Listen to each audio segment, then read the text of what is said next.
तो दोस्तों स्वागत है आप सभी का हमारे चैनल पे। गाइस आज हम लोग पढ़ेंगे green chemistry and nano chemistry.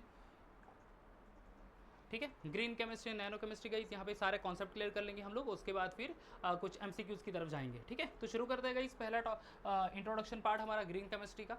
See guys, green chemistry actually develop की है केमिस्ट्री की ब्रांच, जिससे कि एनवायरमेंट सेफर साइड में हो सकता है, एनवायरमेंट को हम लोग बचा सके। तो मेन एम क्या है ग्रीन केमिस्ट्री का?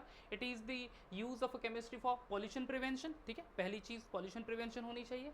देन ऐसी कुछ टेक्निक डेवलप करनी है हमें, प्रोसेस डेवलप करनी है हमें, जहाँ पे दैट रिड्यूस एंड और eliminate the use of generation of a hazardous substance. ठीक है, तो हजार्डस सब्सटेंस का यूज़ कम हो, या फिर कोई केमिकल प्रोसेस या फिर केमिकल मेथड हम लोग डेवलप कर रहे हैं, सिंथेसिस डेवलप कर रहे हैं, तो ऐसी मेथड डेवलप करें जहाँ पे हजार्डस सब्सटेंस कम से कम एलिमिनेट हो या फिर कम से कम फॉर्म हो। समझ में आ गया? So this is the main aim of a green chemistry. ठीक है गाइस, आगे बढ़ते हैं। Now the principle of green chemistry, there are total 12 principles of green chemistry. ठीक है, तो वन बाय वन डिस्कस कर लेते हैं हम लोग सारे के सारे प्रिंसिपल्स। पहला है प्रिवेंशन ऑफ अ वेस्ट और बाई प्रोडक्ट। बाई प्रोडक्ट और वेस्ट को प्रिवेंशन करना मतलब क्या? ऐसी हमें टेक्निक डेवलप करनी है, तो ग्रीन केमिस्ट्री प्रायोरिटी देता है कि ऐसे सिंथेसिस मेथड डेवलप करो जहाँ पे वेस्ट मटेरियल कम से कम फॉर्म हो, या फिर बाई प्रोडक्ट कम से कम फॉर्म हो, और अगर इनकेस फॉर्म हो भी जाए तो वो बाई प्रोडक्ट नॉन हजार्डस होना चाहिए। That is one thing. Now जैसे कि example to develop the zero waste technology, waste technology यानी क्या? In terms of ZWT chemical synthesis waste product should be zero और मिनिमम। ठीक है, वेस्ट प्रोडक्ट क्या होना चाहिए? जीरो होना चाहिए या फिर मिनिमम होना चाहिए। ठीक है, ZWT zero waste technology, right. आगे next one atom economy. Atom economy क्या एक्सप्रेस करता है कि ऐसी टेक्निक हमें डेवलप करनी है, कोई भी सिंथेसिस हो, किसी भी कोई मेडिसिन का या फिर कोई ये नहीं ऑर्गेनिक इनऑर्गेनिक कंपोनेंट का, तो जब भी हम लोग मेथड डेवलप कर रहे हैं तब 100% एटॉमिक इकोनॉमी होनी चाहिए। 100% एटॉमिक इकोनॉमी यानी जो भी रिएक्टेंट हम लोग यूज़ कर रहे हैं, जितना भी मास यूज़ कर रहे हैं, तो ट्राई करो कि ऐसी मेथड हो कि जहाँ पे 100% वही component as a main product form हो, ना कि कुछ बाई प्रोडक्ट या फिर वेस्ट मटेरियल मिले। ठीक है, तो that is called to be the atom economy. Next is less hazardous chemical synthesis. ठीक है, अगेन द सेम थिंग कि डिज़ाइन द केमिकल रिएक्शन और the synthesis route should be as safe as possible. ऐसी design करनी है हमें chemical synthesis या फिर रूट जो कि सेफर साइड में हो। ठीक है, यानी हजार्डस सब्सटेंस कम से कम वहाँ पे फॉर्म हो, that is less hazardous chemical synthesis. Next density designing safer chemicals. Third and fourth principle almost same ही है दोस्तों। This is the green chemistry help to develop the product that are less toxic और which are required less toxic raw material. ठीक है, हमें ऐसी method develop करनी है जहाँ पे जो भी प्रोडक्ट फॉर्म हो जाए दोस्तों, जो प्रोडक्ट है वो लेस टॉक्सिक होना चाहिए। ठीक है, या फिर required less toxic raw material, raw material use कर रहे हैं वो भी लेस टॉक्सिक होना चाहिए, प्रोडक्ट जो होगा वो भी टॉक्सिसिटी उसकी कम होनी चाहिए, राइट। जैसे कि example adipic acid is use for the in the polymer industry. Adipic acid का सिंथेसाइज होता है फ्रॉम बेंजीन, और बेंजीन क्या है? कार्सिनोजेनिक है। ठीक है, एडिपिक एसिड का स्ट्रक्चर क्या है बच्चों? ये है स्ट्रक्चर एडिपिक एसिड का, COOH, ये COOH, राइट। तो ये बेंजीन से प्रिपेयर होता है, राइट। अब बेंजीन कार्सिनोजेनिक है यानी कैंसर प्रोड्यूसिंग सब्सटेंस है, बट वही अगर एडिपिक एसिड अगर सिंथेसाइज होती है फ्रॉम द ग्लूकोज, तो फिर वो ग्लूकोज इतना इफेक्ट नहीं करता। तो ऐसी टेक्निक डेवलप करनी है हमें जो हमारा मेन सब्सटेंस हो वो सेफर केमिकल से हम लोग प्रोड्यूस कर सके। ठीक है, next use safer solvent and auxiliaries. ठीक है, जब भी कोई सिंथेसिस मेथड डेवलप कर रहे हैं हम लोग, तो ऐसी मेथड डेवलप करनी है जहाँ पे जो सॉल्वेंट यूज़ कर रहे हैं हम लोग वो भी सेफर हो, वो नॉन हजार्डस हो, राइट। यानी मोस्ट ऑफ द टाइम ऐसा देखा जाता है कि अगर हमने वोलाटाइल सॉल्वेंट यूज़ किया है तो वोलाटाइल सॉल्वेंट जल्दी इवापोरेट होता है। ठीक है, जल्दी फ्लेमेबल भी होता है, तो वो ब्लास्ट कर सकता है। On the other hand instead of volatile solvent अगर हम लोग नॉन वोलाटाइल सॉल्वेंट यूज़ कर ले तो वो बेटर रहेगा for the environment. So choose the safest solvent available for a given reaction. Minimize the total amount of a solvent and the auxiliary substance used, as this make large percentage of the total waste created. ठीक है, and जैसे कि use water और supercooled CO2 in place of a volatile halogenated organic solvent. तो water use कर लो या फिर super critical CO2 यानी लिक्विड CO2 यूज़ कर लो आप instead of a volatile liquid. Next principle is also design chemical efficiency. Again, green chemistry, encourages to develop the technique of a synthesis of any chemical substance जो कि वहाँ पे कम से कम energy efficiency लगे, मतलब कम से कम एनर्जी में मैक्सिमम प्रोडक्ट आपको मिले, इस तरह की मेथड डेवलप करनी है. This is the chemical synthesis should be design to minimize the use of a energy. ठीक है, एनर्जी का यूज मिनिमाइज होना चाहिए. ये सारी चीज़ें बच्चों एक दूसरे से रिलेट करती हैं और बहुत ही इजी है एक्चुअली. इतना ज़्यादा अगर आपने जस्ट सिंपली हेडिंग याद रख लिया of that 12 principle of green chemistry ना, आप आसानी से उसके बारे में सोच सकते हैं, उसके बारे में ध्यान में रख सकते हैं.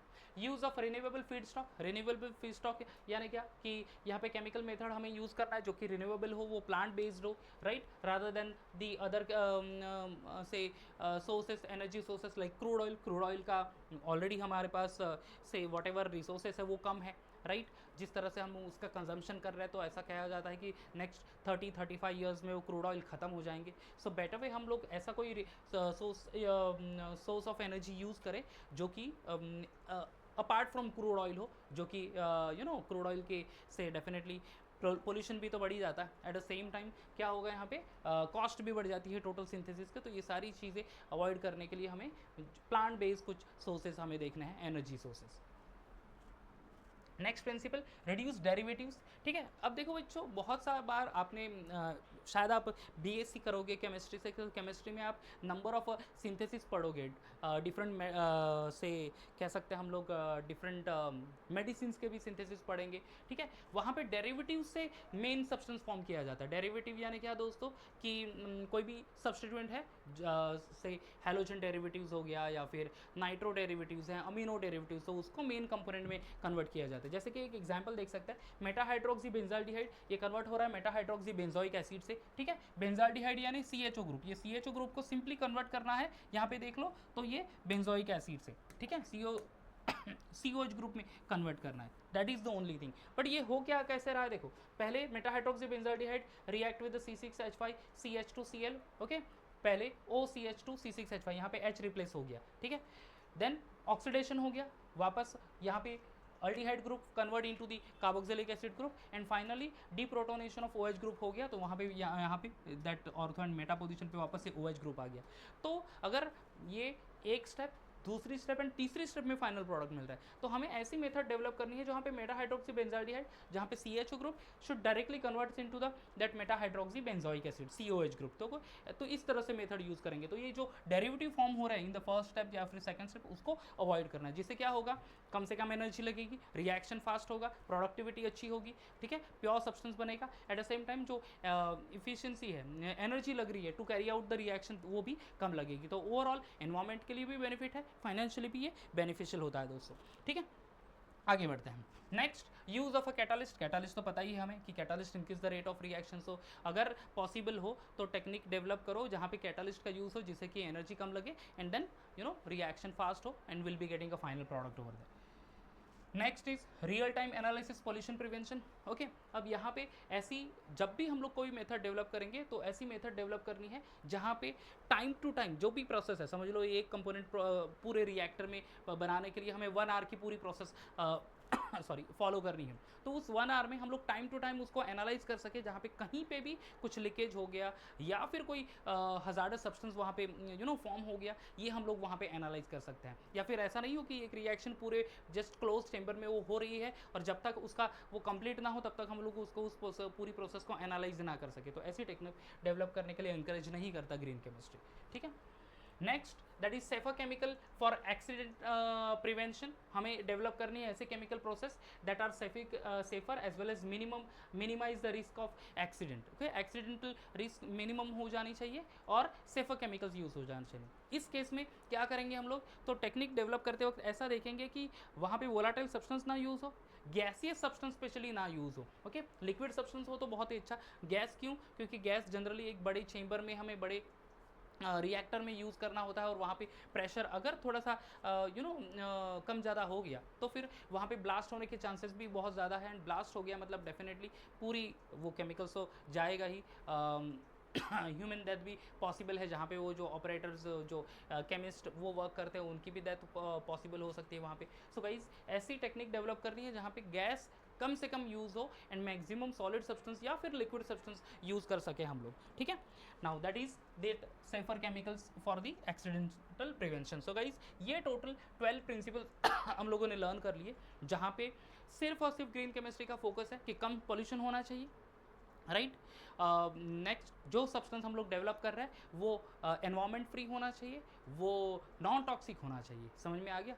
ओके आगे बढ़ लेते हैं guys. Now next is the role of a green chemistry. Green chemistry का रोल क्या है दोस्तों? तो ग्रीन केमिस्ट्री का role that it approach the recognize that earth does not have the natural capacity for dealing with the waste and the pollution that society generates. So it is only when that capacity is exceeds that we become unsustainable. So us have to the total capacity, पूरी capacity है कि जो भी waste product form हो तो वो you know वो उसको कह सकते हैं कि वो उसको इंटरचेंज कर सकती है या फिर उसको डिकम्पोज कर सकती है। बट अगर वो एक सर्टन लिमिट के ऊपर चला गया then you know it does not have that much capacity to say manage that waste, और अगर वेस्ट मैनेज नहीं होगा तो definitely it will harm to us only, ठीक है। ग्रीन केमिस्ट्री का रोल ऐसा भी है it to promote the innovative chemical technology, ठीक है। Green chemistry it promote the innovative chemical technology as well, right. The chemical technology, innovative chemical technology क्या करेगा? That reduce the elimination of use और either generation of a hazardous substance. इसके लिए भी green chemistry का major role है। Green chemistry also help to reduce the capital expenditure, ठीक है। कैपिटल एक्सपेंडिचर यानी maximum and to prevent the pollution. So जो वॉट एवर जो रॉ मटेरियल यूज़ कर रहा है वो भी हमें मिनिमम क्वांटिटी में यूज़ करना है, ये भी एक ग्रीन केमिस्ट्री का मेन रोल है, ठीक है। So these are the main role of a green chemistry. हाँ, and one more thing, it also help to protect the presence of ozone layer. Ozone layer को प्रोटेक्ट करना ये भी एक मेन ग्रीन केमिस्ट्री का मेन रोल है। क्यों? क्योंकि ओजोन लेयर प्रोटेक्ट करेगा that harmful light which come from the sun, और फिर ह्यूमन या फिर the overall life on the earth surface is possible. अगर वो नहीं हुआ, ओजोन निकल गया, तो फिर बहुत मुश्किल होगा यहाँ पे अर्थ पे सर्वाइव करना, ठीक है। तो ग्रीन केमिस्ट्री का एक मेजर रोल ये भी है कि एनी हाउ ओजोन लेयर को प्रोटेक्ट करें, ठीक है। तो दोस्तों ये सारे रोल्स है ग्रीन केमिस्ट्री के। अब ग्रीन केमिस्ट्री खत्म होने के बाद will go for the nano chemistry, ठीक है। अब नैनो केमिस्ट्री में हमें क्या पढ़ना है? देखो नैनो साइंस क्या है? Nano science, what is nano technology? तो nano science is the study of phenomena of और manipulation of material at atomic, molecular and macromolecular scale, ठीक है। Study of some material at atomic scale, molecular as well as macromolecular scale, where property differ significantly from those at the larger scale. तो small scale में property differ करेगी, large scale में property differ करेगी। तो ये difference of properties हमें यहाँ पे actually nano science में पढ़ना है। Here the nanotechnology is one more important term over here. ये डिज़ाइन करेगा, कैरेक्टराइज करेगा, even produce, and it also shows the application of a structure device and the system by controlling shape and the size of the nanometer scale, ठीक है। तो whatever particles है in the nanometer scale size and shape में वो उसको control करेगा, and based on that different applications हम लोग यहाँ पे यूज़ कर सकते हैं। नाउ गाइज नैनो मटेरियल चल रही बहुत ही स्मॉलर स्केस में होती है as the nanometer scale. Nanometer scale यानी ऑलमोस्ट ये होगा 1 to 100 नैनोमीटर, ठीक है। 1 to 100 नैनोमीटर स्केल में जो पार्टिकल्स है वो अवेलेबल होंगे, ठीक है। अब वहाँ पे बच्चों टाइप्स ऑफ स्ट्रक्चर जो है वो 0 dimensional nano structure, 1 dimensional nano structure, 2 dimensional nano structure, ऐसे 3 मेजर टाइप है दोस्तों, ठीक है। तो देखो 0 डायमेंशनल नैनो स्ट्रक्चर में क्या होगा? Here the 0 dimensional nanostructure contain in which all the 3 dimension are nanoscale, ठीक है। सारे के सारे 3 डायमेंशन जो है वो किस में होंगे? नैनो स्केल में है। तो उसको बोलते हैं बच्चों 0 डायमेंशनल नैनो स्ट्रक्चर, ठीक है। All the 3 dimension are in nano scale. Example जैसे nano particles. 1 dimension nano scale जिसमें 2 dimension are in nano scale and 1 in not in nano scale, ठीक है। 1 डायमेंशनल यानी 2 डायमेंशनल नैनो स्केल में होगी, एक नैनो स्केल में नहीं होगी। Example nano wire, nano rods. And 2 dimensional nano scale में क्या होगा दोस्तों? जहाँ पे only 1 dimension is in nano scale and other 2 dimension are not in nano scale, ठीक है। एक डायमेंशन नैनो स्केल में है और 2 डायमेंशन नैनो स्केल में नहीं है। तो नैनो फिल्म्स, थीन फिल्म्स, ये कुछ एग्जाम्पल्स हो गए दोस्तों, ठीक है। There is no use of a nano chemistry definition. हाँ, characteristics features of a nano particle, ये हमें यहाँ पे नोट करना है. Colour, surface area. कलर क्या करेगा? देखो, colour actually it's optical property जो कि डिफर होता है नैनो स्केल पे दोस्तों. कैसे? Example, gold, generally gold particles हमने देखा होगा, ज्वेलरीज, गोल्ड कॉइन, ऐसा कुछ, तो येलो कलर में अपीयर होता है. बट वही 100 गोल्ड एटम को एक क्लस्टर ऑफ 100 गोल्ड एटम ले लो बच्चों, so that appear in a red colour. तो नैनो स्केल में या उसका अपीयरेंस डिफरेंट है, ठीक है, एंड इन लार्ज स्केल में उसका अपीयरेंस डिफरेंस है, ठीक है. चलो, that is colour. Surface area. Now next is surface area. अब सरफेस एरिया में जितना highest surface to volume ratio होगा, it is important characteristics of a nano particle. यानी क्या है? बिकॉज बल्क में वो कुछ अलग प्रॉपर्टीज शो करेगा, एंड नैनो स्केल में वो कुछ अलग प्रॉपर्टीज शो करेगा. तो जितनी लार्ज सरफेस एरिया होगी, rate of reaction will be higher, ठीक है. एंड सरफेस एरिया कम है तो rate of reaction will be low. अगर ये पेन है समझ लो, तो इसको मैंने छोटा छोटा करके नैनो पार्टिकल्स में ले लिया, तो जितने छोटे particles, rate of reaction will be higher, and अगर सरफेस एरिया ज़्यादा है तो रिएक्शन की स्पीड वहाँ पे बच्चों स्लो हो जाएगी. डन. तो ये भी कंप्लीट हो गया हमारा surface area. Now next is catalytical activity. ठीक है, the nano particles are actually used as a catalyst because ये एक्टिवेशन एनर्जी कम करेगा, and as it reduce the activation energy, reaction will run faster. ठीक है, जैसे कि example ethene, H2 in presence of H2, platinum और palladium catalyst जो कि नैनो पार्टिकल्स है दोस्तों, ये यूज़ करेंगे हम लोग. It forms the ethane. ठीक है, क्या फॉर्म करता है वो? ईथेन फॉर्म करता है, CH3 सिंगल बॉन्ड CH3. तो प्लेटिनम पैलेडियम नैनो मटेरियल यहाँ पे हाइड्रोजनेशन रिएक्शन में यूज़ होता है. Thermal properties, specially melting point. The melting point generally change होता है नैनो स्केल में दोस्तों. जैसे कि हम लोग एग्जाम्पल सोडियम मेटल का ले ले, तो नॉर्मल सोडियम मेटल है जो कि समझ लो 1000 एटम्स एक क्लस्टर सोडियम एटम का, ठीक है, वो मेल्ट होता है 288 केल्विन पे. वही अगर सोडियम एटम हमने 10,000 ले लिए, a cluster of a 10,000 sodium atom, it melts at 303 Kelvin, and bulk of the sodium melts at 371 Kelvin. ठीक है, तो ऑलमोस्ट 100 डिग्री सेल्सियस पे bulk of the sodium metal melt हो रहा है. बट ओनली 1000 एटम्स ले तो 288 कम हो जाएगा मेल्टिंग पॉइंट. 10,000 ले तो 303, यानी moderate in between 1000 and the bulk, इन दोनों के बीच में ये रहेगा. तो जितने पार्टिकल्स कम, उतना मेल्टिंग पॉइंट भी चेंजेस होता रहेगा एंड कम होगा. स्पेशली मैकेनिकल प्रॉपर्टीज़ में nano particle like say copper and this one palladium cluster with the diameter of range of 5 to 7 nanometer have a hardness up to 500 times greater than the bulk metal. यानी this one mechanical properties भी differ करेगी. Some nanoparticles having greater strength in nanoscale compared to that particle present in the bulk. Electrical conductivity, here also the nanoparticles play the important role. Carbon nano tube can act as a controller और semiconductor. Semiconductor जिसकी electrical conductivity कम होती है, but उसको थोड़ा सा heat कर ले तो इलेक्ट्रिकल कंडक्टिविटी बढ़ जाएगी. ठीक है, तो कार्बन नैनो ट्यूब तो इलेक्ट्रिकल कंडक्टिविटी के लिए यूज़ करेंगे.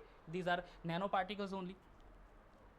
ओके, सिंथेसिस कैसे होता है नैनो पार्टिकल्स का? अब बच्चों देखो, दो मेजर मेथड है, bottom up method and top down method. Bottom up method में क्या होगा? Molecular component arrange themselves into a small more complex assemblies, atom by atom या फिर मॉलिक्यूल बाय मॉलिक्यूल या फिर cluster by cluster from the bottom. तो bottom से atom by atom, molecule by molecule और क्लस्टर बाय क्लस्टर फॉर्म कर लेगा. Example क्या है? Synthesis of a colloidal dispersion, जो हेटेरोजेनियस मिक्सचर है, वो टॉप बॉटम अप मेथड होगा. टॉप डाउन मेथड यानी ऑलरेडी एक पार्टिकल से उसको छोटा छोटा पीस में कंप्लीट करेंगे और छोटा पार्टिकल्स में कंप्लीट कन्वर्ट करते जाएंगे, यानी लार्जर साइज से smaller size, smaller smaller and lastly nano size में पार्टिकल्स को हम लोग कन्वर्ट कर लेंगे. Okay, so this way that is called to be a top down method. Now another method which by you we can use this we can prepare this nanoparticle, that is Sol gel process. ठीक है, Sol gel process में यहाँ पे soul form करेंगे दोस्तों. Soul यानी simply a mixture of a disperse phase and dispersion medium. ठीक है, डिस्पर्स फेज डिस्पर्शन मीडियम को हम लोग यहाँ पे क्या करेंगे? से मिक्स कर लेंगे, will be getting a nano particle. पहले तो मेटल अल्कोक्साइड को हाइड्रोलाइसिस करना है. MOR यानी M stand for metal, O that is oxygen, R यानी अल्काइल ग्रुप. तो this is metal alkoxide. Hydrolyse करेंगे. First of all formation of a metal hydroxide and alkyl hydroxide, यानी hydrolysis reaction है. In the next case metal hydroxide and alkyl hydroxide, this one further react with metal hydroxide and metal alkoxide. Treated together, that is condensation process. MOM form करेंगे, that is di metal oxygen form होगा along with the formation of a alcohol R-OH, that is alcohol. Condensation process है. इस चीज़ में क्या होता है दोस्तों, first of all the formation of a different soluble of alkoxide और सॉल्वेंट मेटल प्रिकर्सर फॉर्म होगा. जिलेशन जो होगा, that is that condensation process actually that is called to be a gelation resulting in the formation of oxides. ठीक है, oxides और alcohol bridge network form करेगा, ये oxides और अल्कोहल ब्रिज नेटवर्क फॉर्म कर लेगा, ये वाली चीज़. Next, ageing of a gel means transfer into the solid mass. ठीक है, तो एजिंग ऑफ जेल भी होता है जहाँ पे जेल को सॉलिड मास में कन्वर्ट किया जाएगा. ठीक है, and then after dry out of the gel. देखो, first formation of a different stable solution into the alkoxide, एक तो अल्कोक्साइड में कन्वर्ट करेंगे. अल्कोक्साइड को फिर जिलेशन प्रोसेस होगी, जिलेशन प्रोसेस में मेटल अल्कोक्साइड या फिर अल्कोहल ब्रिज नेटवर्क फॉर्म कर लेंगे. Then ageing of a gel, ageing of a gel यहाँ पे हाइड्रो वाटर रिमूव कर लेंगे, सॉलिड मास प्रिपेयर कर लेंगे. Drying out of a gel और ड्राई कर लेंगे, तो in this step water and other volatile liquid are remove. And finally dehydration में the material is heated above 800 degrees Celsius to get that sol gel over here. Now guys, these are some analytical or this one analysis or characterization of some nanoparticles. जैसे UV visible spectrometer और ये spectroscopy instrument use होता है. UV visible spectrophotometer specially use करेंगे हम लोग for the formation of a nano particle. Nano particle prepare हुआ, ये आइडेंटिफाई करने के लिए हम लोग स्पेशली उसको यूज़ करते हैं. ठीक है, x ray diffraction method, x ray diffractometer है, that is the instrument. And use किसके लिए होता है ये, एक तो पार्टिकल साइज आइडेंटिफाई करने के लिए, क्रिस्टल स्ट्रक्चर आइडेंटिफाई करने के लिए, या फिर geometry of the substance identify करने के लिए. ठीक है, next scanning electron microscopy. SEM is the instrument, that is scanning electron microscope. It is used to identify the structure of the surface of material, that is morphology. Next is transmission electron microscopy. TEM that is the instrument used over there, that is transmission electron microscope, specially particle size. ठीक है, किसके लिए, particle size identify करने के लिए, TEM, remember दोस्तों. And then FTIR, that is Fourier transform infrared spectroscopy, that is Fourier transform infrared spectrophotometer, that is the instrument, और use होता है specially absorption of a functional group and the binding nature find out करने के लिए. ठीक है, तो different technique है of a nano particles along with their instrument used. And किसके लिए आइडेंटिफाई यूज़ होता है specially, that is given, and this is very much important.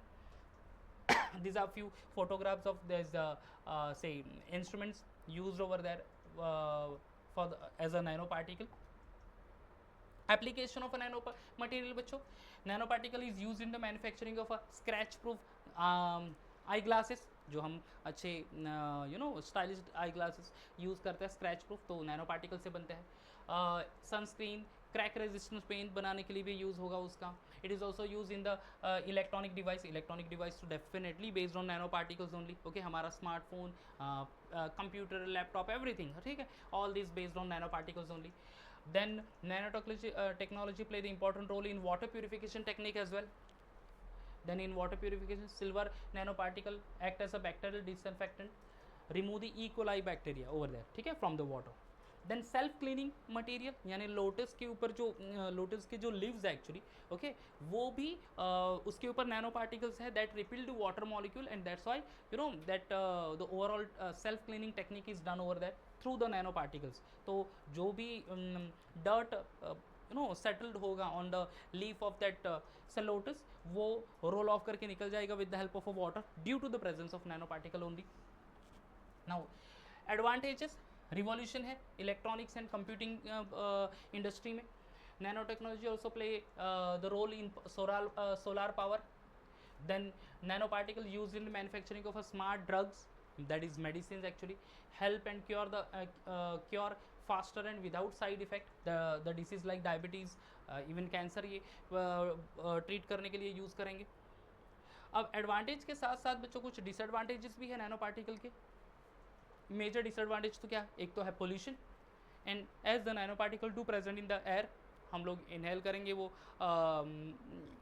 Air, तो डेफिनेटली ऑक्सीजन के साथ वो नैनो पार्टिकल्स भी चला जाएगा. एंड देन लंग डैमेज हो सकता है दोस्तों। तो नैनो पार्टिकल की वजह से लंग डैमेज होने के चांसेस एक ज़्यादा है, जहाँ जहाँ पोल्यूशन ज़्यादा है नैनो पार्टिकल्स का। एंड पोल्यूशन तो डेफिनेटली एयर पोल्यूशन स्पेसिफिकली वो वहाँ पे क्रिएट कर सकता है। तो ये कुछ डिसएडवांटेजेस हो गए दोस्तों, that is of nano particle. तो गाइज यहाँ पे दो मेजर चीज़ें हमें यहाँ पे डिस्कस करनी है। One is that is green chemistry, the role of a green chemistry, principles of a green chemistry, and what is nano particles, ठीक है, advantage disadvantage of nano particles and the preparation method of a nano particle and all. ठीक है, तो guys अभी चले जाते हैं for the different MCQs।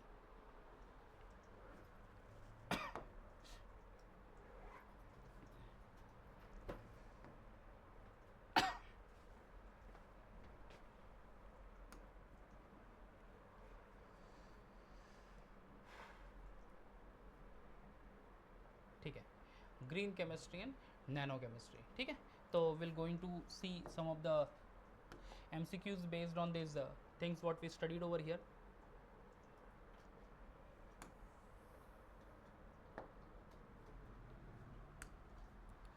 Okay, see here, which of the following nanostructure material used in the tires of car to increase the life of a car, life of a tires। ठीक है, tyre industry में भी nano particle का use है दोस्तों, जहाँ पे carbon black, gold, ruby and fume silica.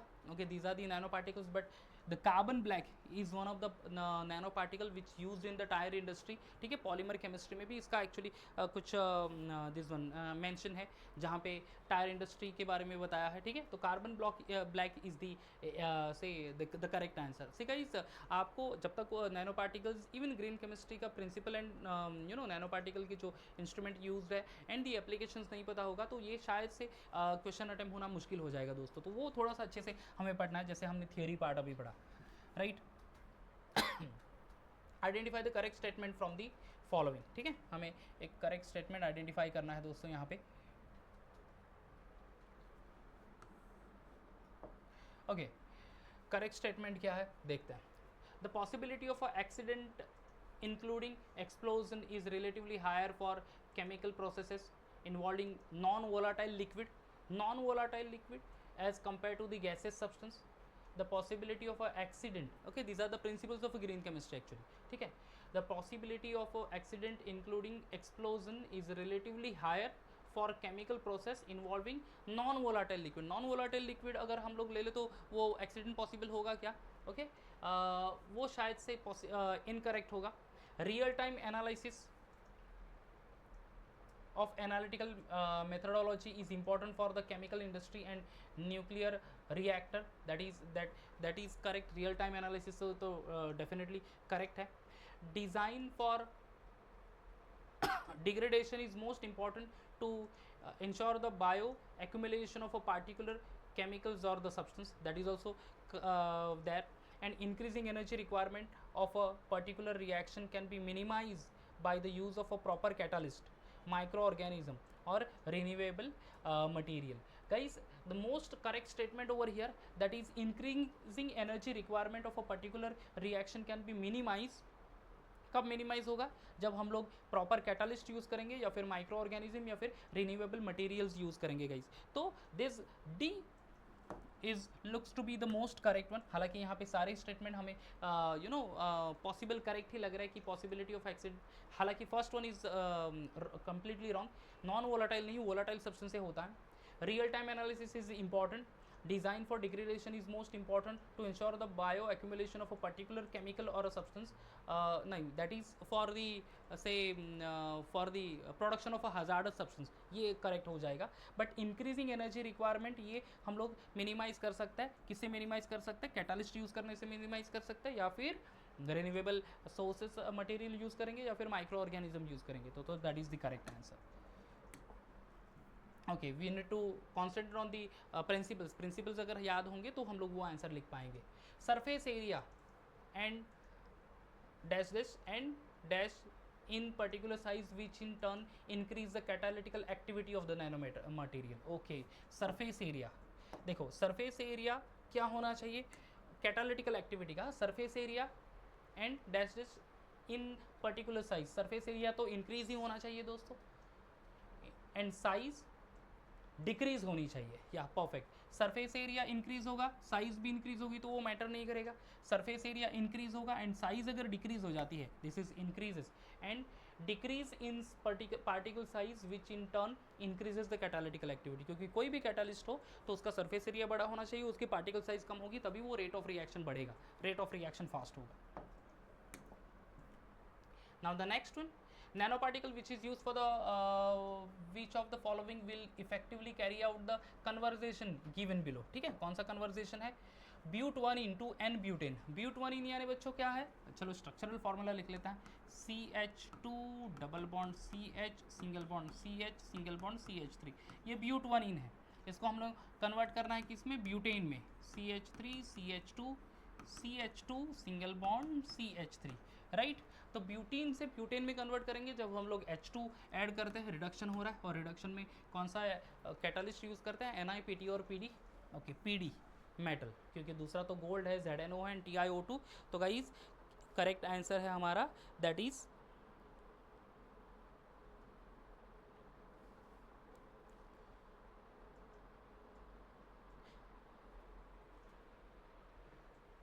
PD metal। Now next, 12 principle of a green chemistry aim. ठीक है, 12 principle of a green chemistry क्या एम करता है, let's see. The first thing that is to minimize the problem of energy crisis, शायद ये possible है। To reduce the impact of pollution, ठीक है, green chemistry also aim towards the reduction of impact of pollution. To save the natural resources, तो natural resource save करना ये भी possible है। Reduction of impact of pollution, that is also correct. To minimize the problem of energy crisis, energy crisis का problem minimize करना ये भी green chemistry का एक मेजर रोल है, या फिर एक गोल है दोस्तों। तो 1 2 3 all these things are 3 are correct over here, I think option D is correct, that is green chemistry का main aim है to minimize the problem of energy crisis, to reduce the impact of pollution and to save the natural resources। Identify the incorrect statement, ठीक है, incorrect statement identify करना है। Let's C, ZWT stand for zero water treatment. Waste product of one system can be used as the raw material, हाँ that is correct। Prevention of a waste is more important rather than cleaning up and treating waste after it has been created, so prevention of waste is more important। Effluent coming out from cleansing of machineries part may be used as a coolant water in thermal station, that is also correct। What about ZWT? ZWT is incorrect, I think so। If we go back over here for the theory, चलो theory पे देख लेते हैं, we can get the answer over here।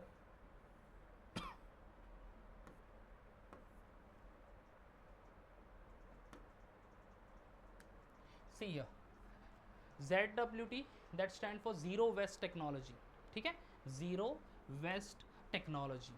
And what the things given over here, ZWT stand for zero water treatment, ठीक है, तो ये incorrect statement है दोस्तों, ये वाला, this one is incorrect statement. Option A यहाँ पे हमारे लिए करेक्ट आंसर है। Next, nano rod is an example of dash this nano structure, ठीक है, nano rod is an example of I think so zero dimensional nano structure. Nano rod zero और 1, it is हाँ 1 dimensional nano structure, या 1 dimensional nano structure, sorry, it is an example of a 1 dimensional nano structure, ठीक है। अब चलो दूसरी चीज आ गई, that is sol gel method, ठीक है, सोल जेल मेथड हमने पढ़ी। What is sol gel method? Sol gel method और a process is based on reaction, कौन सा रिएक्शन है, that is inorganic polymerization, organic decomposition, inorganic precipitation and organic precipitation, ठीक है। Sol gel method, conversion of a say disperse phase and dispersion medium into the sol gel, specially organic होगा, inorganic होगा, organic polymerization, polymerization possible है, organic decomposition, inorganic precipitation, organic precipitation. Guys, inorganic polymerization is the correct option over here. A sol gel method which used to prepare the nanoparticles. X-ray diffraction gives all the information regarding nanoparticle except, ठीक है, X-ray method.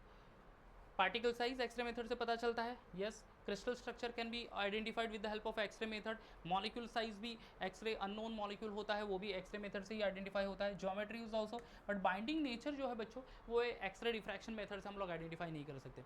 कोई भी unknown molecule अगर chemistry branch में develop करता है कोई person, तो वो पहले आइडेंटिफाई किया जाता है their size and all with the help of X-ray diffraction method guys. ठीक है, तो particle size, crystal structure, geometry all is possible, binding nature is not possible there. Nano particle can be use to make, okay, advantages है. Scratch proof sunglass तो है, sunscreen भी है, crack resistance paint. Okay, ये तो easy वाला था. That is all of the above. सारी की सारी चीज़ें नैनो पार्टिकल से बनती है. स्क्रैच प्रूफ सनग्लास भी बनता है, सनस्क्रीन बनता है, क्रैक रेजिस्टेंस पेंट भी बनता है, right. Which of the following instrument can be employed for the preliminary confirmation of formation of nanoparticle? ठीक है, preliminary confirmation of formation of nanoparticles. सिर्फ नैनो पार्टिकल्स आइडेंटिफाई करने के लिए कौन सा मेथड यूज होती है? UV visible spectrophotometer, X-ray diffraction method तो मैं particle size and all, transmission electron microscope, Fourier transform infrared spectroscopy. ये पूरा हमने टेबल पढ़ा था जहाँ पे नैनो पार्टिकल्स आइडेंटिफाई होता है with the help of UV visible spectrophotometer. ठीक है, spectrophotometer is one of the instrument जो कि स्पेशली नैनो पार्टिकल्स फॉर्म हुए हैं वो आइडेंटिफाई करता है. तो नैनो पार्टिकल आइडेंटिफिकेशन या फॉर्मेशन ऑफ नैनो पार्टिकल के लिए स्पेक्ट्रोफोटोमीटर है दोस्तों. Lotus effect is used. ठीक है, लोटस इफेक्ट हमने ऑलरेडी देखा था कि लोटस किस तरह से क्लीनिंग एक्शन के लिए यूज होता है. वाटर प्यूरिफिकेशन टेक्निक, वहाँ पे तो नैनो पार्टिकल्स यूज होता है. In electronic device like MRAM nano particle, in self cleaning windows and in making stronger and lighter surfaces.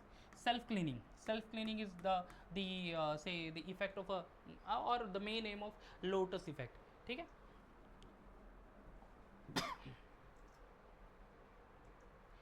One and two dimensional nano structure. ठीक है, one dimensional, two dimensional and zero dimensional nano structure हमने पढ़ा था. One and two dimensional nano structures are one in which dash dimensions respectively are in the nano scale. One dimension में two, nano scale में होगा one, not in nano scale. तो two and two के लिए one, so the two and one, two one है A, या A option C है. तो option A, two and one, that is the one dimension के लिए two are present in the nanoscale and one is not present in the nanoscale. Two dimension के लिए say one is present and two are not present in the nanoscale, so the two and one are the correct answer. ठीक है, तो that is I think so all over here. शायद हमने सारे जो PYQs थे या मैक्सिमम इम्पॉर्टेंट MCQs कंप्लीट कर लिए दोस्तों. तो यहाँ पे सारा कंटेंट हमने देख लिया. ग्रीन केमिस्ट्री एक छोटा चैप्टर है दोस्तों, शायद से थोड़ा सा जल्दी हो गया हमारा ये चीज़. ठीक है, but easy lesson will definitely one questions will be there.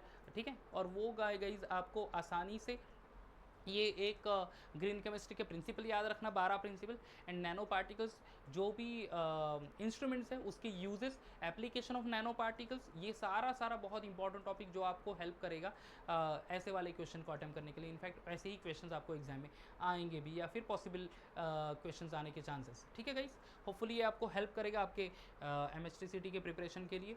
Next video में एक और चैप्टर के साथ आ जाएंगे. शायद हमने अब तक पूरी सीरीज ऑफ वीडियोज़ में सारा पेपर 2 कंप्लीट कर लिया है. ठीक है, बट 12th स्टैंडर्ड में सिर्फ अभी I think so coordination compound, element of group 16, 17, 18 and D and F block element, transition, inner transition element ही बचा हुआ है दोस्तों. वो भी 3 चैप्टर हम लोग 1 by 1 कंप्लीट करेंगे दोस्तों.